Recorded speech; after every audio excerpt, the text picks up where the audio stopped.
अस्सलाम वालेकुम, कैसे हैं? उम्मीद करती हूँ सब हैरियत से होंगे। अल्हम्दुलिल्लाह हम भी हैरियत से हैं। आज हम ताहीनी सॉस आपको बनाना सिखाएंगे जो कि सफ़ेद तिलों से बनाया जाता है। बहुत मज़े का ये सॉस बनता है और ये एक अरेबिक सॉस है। ये मंदी, कब्सा और पुलाव वगैरह के साथ सर्व किया जाता है और स्पेशली शवारमा, पिज़्ज़ा, बर्गर और जो है कबाब के साथ भी आप इसको यूज़ कर सकते हैं।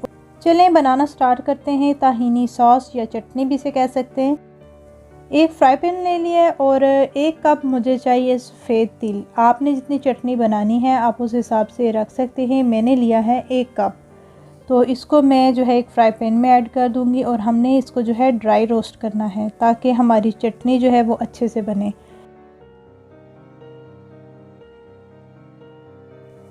हमने जो है चम्मच को चलाते रहना है ताकि ये जो तिल हैं ये जले ना और अच्छे से ड्राई रोस्ट हो जाएं।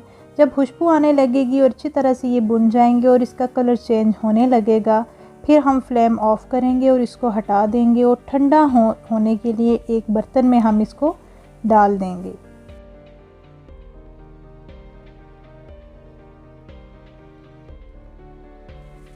और तिल जब थोड़े ठंडे हो जाएंगे तो इसको हम ब्लेंडर जग में डालेंगे। बहुत ही इजी और क्विक वे से ये बनने वाली सॉस है और बिल्कुल ये यूनिक सी और हेल्दी ये सॉस है। तो ये आपको ज़रूर पसंद आएगी और इसको आप बना के रख भी सकते हैं। जैसे कि आगे रमज़ान आ रहा है तो रमज़ान में ये आपके लिए बहुत हेल्पफुल होने वाली है।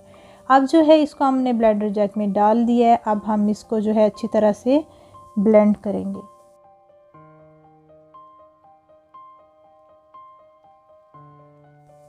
और ये अच्छी तरह से ब्लेंड हो रहा है। जब थोड़ा सा ये ब्लेंड हो जाएगा तो हम इसको ओपन करेंगे और इसमें हमने ऐड करना है जैतून का तेल। तो जैतून का तेल मैंने 1 3 कप जो है वो जैतून का तेल लिया है और स्पैचुला से इसको अच्छी तरह से हम मिक्स कर लेंगे कि ये अच्छी तरह से इन तिल के साथ मिक्स हो जाए और हम इसको दोबारा से जो है ब्लेंड करेंगे। ऐसे ही हम अच्छी तरह से इसको ब्लेंड करेंगे जब तक ये अच्छा सा इसका पेस्ट ना बन जाए। और ये अच्छी तरह से ब्लेंड होने के बाद इसका ऐसा टेक्सचर आ गया, बहुत ही ज़बरदस्त और स्मूथ सा ये जो है ताहीनी सॉस रेडी हो गया और बहुत जल्दी ये बनने वाला ये सॉस है।